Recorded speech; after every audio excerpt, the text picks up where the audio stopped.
Welcome back, guys. Today we are starting off with chapter 4 of Pokemon Anime Rewrite, and within this chapter I have divided it into four parts: Part A, Part B, Part C, Part D.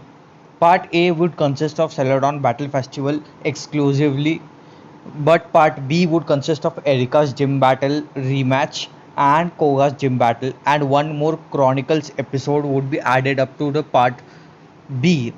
Then Part C would consist of Safari Zone invasion angle and how the gang would establish the further objectives around that whole spot and develop it into a Pokemon century. Part D would consist of the Cinnabar Carnival, a special festival which is going to be held at Cinnabar Island, which would be attended by all our main characters as well as their parents and many more new characters such as Richie, and probably the Elite Four members would also be coming in throughout the stories. So I'm trying quite hard to include all characters to make these things interesting. Also, there are a few updates for you all. Currently, as you know, I have two what ifs on my channel. First is the anime rewrite, and second is what if Ash was born in Sinnoh.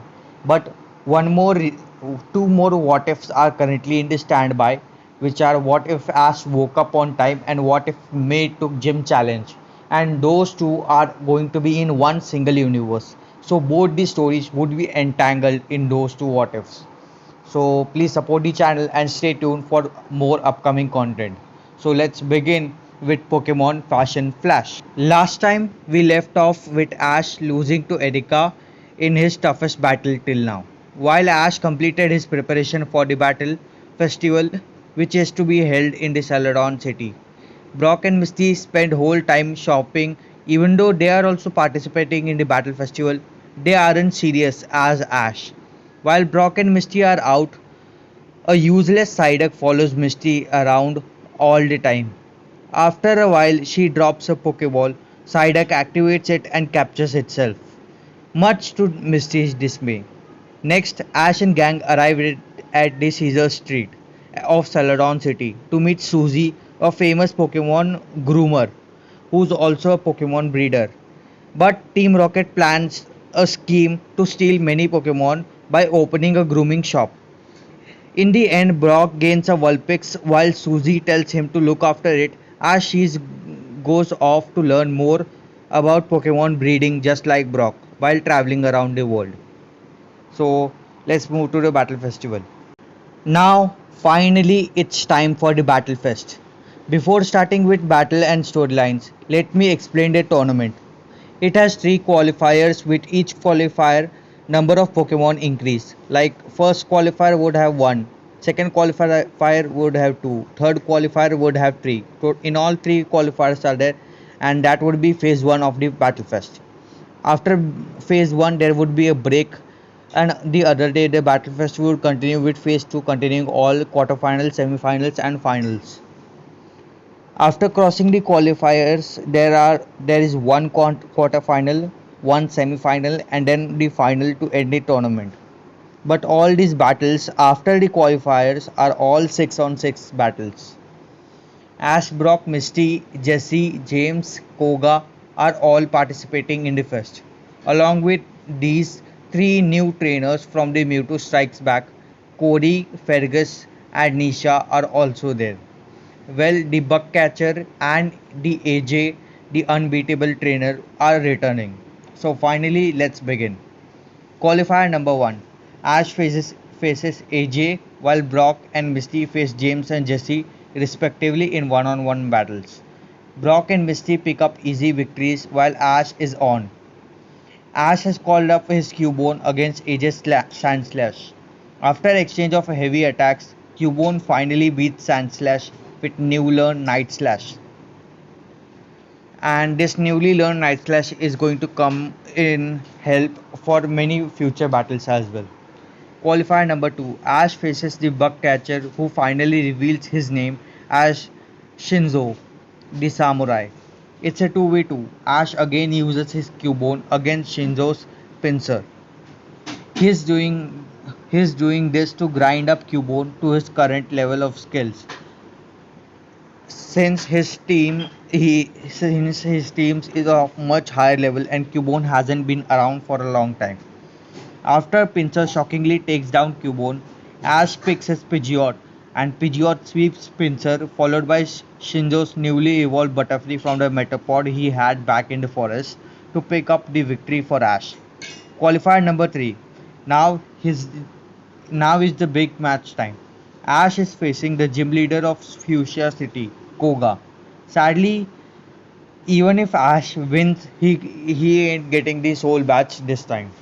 And if you're thinking why is Koga here, the simple reason is Koga, instead of focusing on his duties as a gym leader, wants to improve as a trainer since he wants to be the champion one day. And exposure to young trainers boosts his training spirits. The other battles fixed are Brock versus Nisha and Misty versus Fergus. Nisha too wants to be a Pokemon breeder like Brock, and Fergus wants to be the water Pokemon master, while Cody wants to be the overall Pokemon master. So the goals are interchanged right here. So them sharing the same goals, all these battles are going to be interesting. The first battle is Brock versus Nisha. Brock starts off with Golem against Nisha's Wildplume, where Wildplume wins easily by type advantage. Then Brock follows up with Golbat to knock out Wildplume. Nisha's Rapidash then wins over the exhausted Golbat. Brock's last Pokemon is Onix, but shockingly, Nisha switches to her ace, Shell Shocker the Blastoise. Onix tries a lot, but at the end falls to the Blastoise. Winning the match, Nisha shakes hands with Brock following her victory. Next match is Misty versus Fergus. Misty's Horsey is quickly defeated by Fergus's Seadra since it's the evolved form, and a loss in the beginning itself angers Misty. Misty angrily follows up with her ace, Starmie. Fergus switches Seadra to Golduck. Even though Starmie is tough, Golduck wins following with a very powerful Hyper Beam. Misty has only one Pokemon left, while Fergus has all three of them. Misty and Fergus then, at the same time, bring out their own Gyarados. Both the Gyarados clash, and both them have same movesets. So the competition is of pure strength. Finally, Misty loses the battle because Fergus's Gyarados, even though has same moveset, but is heavily skilled and trained, while Misty and Brock were having fun, so them winning all of their matches don't make sense. This makes them realize that she took things lightly and her ignorance to training has resulted in her being more away from her goal of becoming a water Pokemon master one day. Ash and Brock try to take care of her in this situation, and now Ash is left.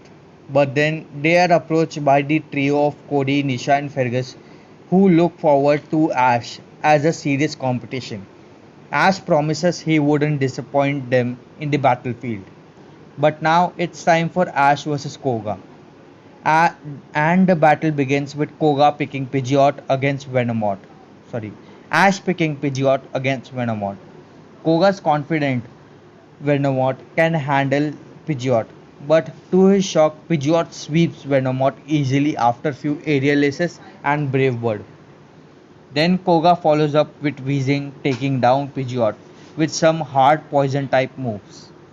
Then Ash brings in Gengar to use Psychic and bring Koga to only one Pokemon. Ash and Koga at the same time bringing their aces. Ash chose Pikachu while Koga chooses Golbat. Easily with this type, its type advantage, Pikachu wins and Ash has now cleared all the qualifiers while he is being watched by Erika, who is happy and impressed with Ash's performance.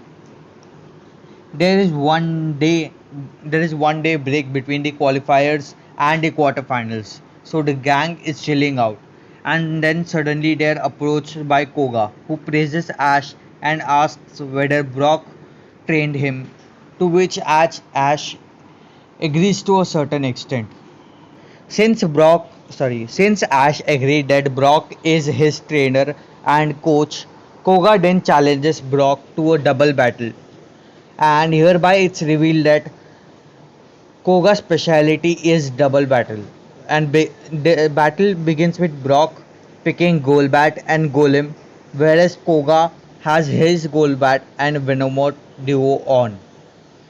Brock thinks he has the advantage with Golem on his side, but after Golem goes down to a solar beam by Venomoth, Brock's Golbat is easily doubled down by rest of the mons. A winning Koga sees up to Ash's gym challenge, since one day Ash will also arrive for gym challenge at Fuchsia Gym. First, Misty is disappointed because of her loss to Fergus, but now Brock is also disappointed with his performance in the festival as well as loss to Koga. This inspires Ash to train his Pokemon for upcoming battles, and Ash has his major focus during the training on his starter trio since the upcoming battles are all 6 on 6 and they have to carry Ash towards victory. Next day, it's the quarterfinals of the Celadon Battle Festival. Ash is facing Nisha in a full 6 on 6 battle. Sorry if I'm rushing these battles, but there are many, so I have to rush them. Nisha begins with her Blastoise against Ash's Pikachu. Both the aces clash, but end up in a tie at the beginning itself. Next is Dugong versus Ash's Gengar, which is a tie just like the last one. After both the ties, both the trainers appreciate each other's performance and bring out their third Pokemons. So next is Squirtle versus Rapidash, which Squirtle wins, followed by Squirtle defeating Ninetales as well. But then Vileplume defeats Ash's Squirtle, but Charmander then steps in to defeat Vileplume. Charmander then is beaten up by Nisha's Wigglytuff. Lastly, Hitmonchan takes out Wigglytuff, winning this Ash this full 6 on 6 battles, and Ash is now in the semi-finals against Fergus. Misty, being the tomboy she is angry on Fergus since Fergus is kind of arrogant. So she eventually tries to motivate Ash, but is in fact irritating him before the battle. So in semi-finals, Ash and Fergus kick off with their aces, Pikachu and Gyarados respectively. And as we know, in their style, Pikachu and Ash beat Gyarados and Fergus. But then Pikachu is on a winning streak because Pikachu continuously defeats Seadra and Tentacruel as well until Fergus finally calls upon Nidoqueen to beat Pikachu. Ash and Fergus then switch to Vaporeon and Bulbasaur. Vaporeon uses its quick skill to vanish in water to beat Bulbasaur with ice type attacks. Then Squirtle comes up who ties with Vaporeon. Ash still has 3 Pokemon while Fergus has only 2. Fergus brings his lucky charm, Golduck, in, while Ash sends out Hitmonchan. Hitmonchan tries but in the end falls to psychic type moves. Ash now Gengar and Golduck and Gengar then clash in the middle with multiple psychic and ghost type moves attacking each other. Golduck shockingly is about to take out Gengar with a future sight, which Ash compromises with a destiny bond from Gengar's side. Both moves exchange. The future sight hits Gengar, taking out Golduck along with Gengar by destiny bond. Both are having one Pokemon each, where Fergus has Nidoqueen while Ash has Charmander. Nidoqueen and Charmander clash, but for the first time, instead of attacking, Charmander is playing defensive. Nidoqueen finally fires a large Hyper Beam, sick of Charmander escaping its move. Now is the time while Nidoqueen is recharging after the Hyper Beam. Ash calls upon for a full power Skull Bash on Nidoqueen, which wins Ash the match. After the match, everybody is congratulating Ash while while Brock and Ash tell Fergus that he almost had the match. but his rage cost the match. Now Cody steps in and affirms Ash that they would have no mistakes, that he would have no mistakes from his side in the finals, while Ash says, "May the best man win." So in the finals, finally, it's Ash versus Cody. Full on 6 on 6. Unlike the other two, Cody has a balanced team. So it's all up to Ash preparing for the battle. Now we are finally in the finals of the battle festival, and it's Ash versus Cody. Just when the battle is about to begin, a man in a black suit walks in with some bodyguards surrounding him. He has a special couch reserved and he is asking the secretary, "Is everything ready? Make sure we get all of the data well reserved." Then we move ahead to the battle between Ash and Cody. Ash and Cody stare each other at the same time and bring out their own Pidgeots. Both of both the Pidgeots go on in an all-out aerial battle. But it seems Cody's Pidgeot is more experienced and its aerial skills are certainly better than Ash's Pidgeot. And it tries to use aerial ace, but Cody's Pidgeot comes in with a brave bird to dodge all of the aerial aces, which certainly is impossible. But this strategy works out for Cody. And shockingly, Ash's Pidgeot falls to the ground, but Cody still flies strong. Next is Hitmon versus Hitmon. Ash's Hitmonchan versus Cody's Hitmonlee. Throughout the battles, both the Hitmons use their battle style. Ash is using boxing techniques and Cody is using the martial arts and other things. Hitmonlee has an edge by making distance with his kicks until Ash has to use a strategy and orders Hitmonchan to use Thunder Punch to defend itself against the blaze kicks coming from Hitmonchan's side. And then Hitmonchan grabs Hitmonlee's leg and goes for a full power seismic toss, which misbalances Hitmonlee, and Hitmonchan is able to land a final Thunder Punch to win the battle. Both are one Pokemon down. Next is Pikachu versus Sandslash. Sandslash has rapid movements, which force Pikachu to show its agility in dodging the moves. Just when Sandslash's energy is drained after giving some hardcore reflexes, Ash switches to Squirtle, who knocks out Sandslash in fashion with a Skull Bash. Cody then gets back with a Pidgeot and Ash with his Pikachu. Looking at the types, Pikachu has the edge, but it lacks strong moves with a Pidgeot certain which the Pidgeot certainly has over Pikachu.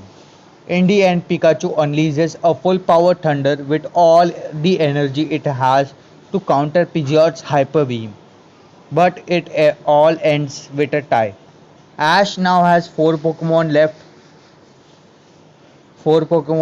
while Cody has only a few. Hitmonchan, Squirtle, and Charmander and Gengar on Ash's side, while Cody has Venusaur, Rhyhorn, and Scyther. Ash brings back his Hitmonchan for the second half of the battle, whereas Cody gets his Rhydon in. Hitmonchan jiggles a lot to confuse Rhyhorn, but Rhyhorn finally hits an earthquake to off-balance Hitmonchan, which is followed by a rock tomb. Hitmonchan then smashes the upcoming rocks with his punches, but is hit by a Mega Horn from the Rhyhorn to lose this one. Next is Gengar against Scyther. Scyther continuously uses Night Slash against Gengar. Thankfully, Gengar dodges them all and uses a Will-O-Wisp followed by an Ice Punch to block Scyther, but the Night Slash finally knocks off Gengar. Ash gets his last Pokemon out, which is Charmander. When Scyther counters the flamethrower with the sword stance just like Bugsy used against Cyndaquil, Charmander in rage uses a fire spin to burn out Scyther completely and win this one. Cody picks his Rhyhorn back in while Ash switches to Squirtle. Rhyhorn hits multiple horn attacks, but Squirtle uses its shell to escape all of them. Squirtle receives no damage, literally no damage from multiple horn attacks, and wins it with a type advantage. The final Pokemon of Cody is out, and that's Venusaur. Just as it comes in, it clears Squirtle with a power whip. Now both are left with one Pokemon. Cody with Venusaur while Ash with Charmander. Charmander has a lot of struggles in fighting Venusaur's vines with its slashes. This rage Charmander this rage Charmander has activates its blaze ability, and an angry Charmander launches all fire attacks like a missile on Venusaur, who defends himself making a shield with petal dance. But Charmander is not stopping at all. Fully covered in flames, Charmander rushes towards Venusaur. At this moment, Charmander is thinking of fighting Erika's Venusaur, who humiliatingly defeated him back at the Celadon gym. And finally, Charmander hits Cody's Venusaur, and when the flames get away, the result is declared. Ash is warned, but the Charmander faints with the pressure he had. Ash picks up his Charmander and gets congratulated by everyone. The man in the black suit says, "This boy has something to prove," and walks out to give Ash his prize. Ash receives the trophy for winning Celadon Battle Festival and a special Pokemon egg from the organizer, the man in the black suit, who is none other than Giovanni, the leader of Team Rocket and the Viridian City gym leader. This whole battle festival was organized by Team Rocket to collect data about young trainers and receive some respect, hiding all their evil deeds. Another guy watching this award ceremony is an Elite Four member, Lance, who's actually investigating about Team Rocket and would be soon seen in the Chronicles episode in the next part. Tell me, what did you think of this part, and also do lay down a comment about it. Join the Discord for more upcoming updates, while I would be coming up with more content as soon as possible. Please do subscribe, like the video if you think so. This is a nice story, and I should continue all this into next parts as well. And also, if you too much like this one, do share it to your friends and family and help me out. I'll meet you in next part tomorrow with part B containing Erika's rematch and Koga's gym battle, while Lance is now going to meet up with Professor Oak and Gary, all in Pallet Town. So there's a lot things are coming up. So stay tuned for upcoming content, and thank you.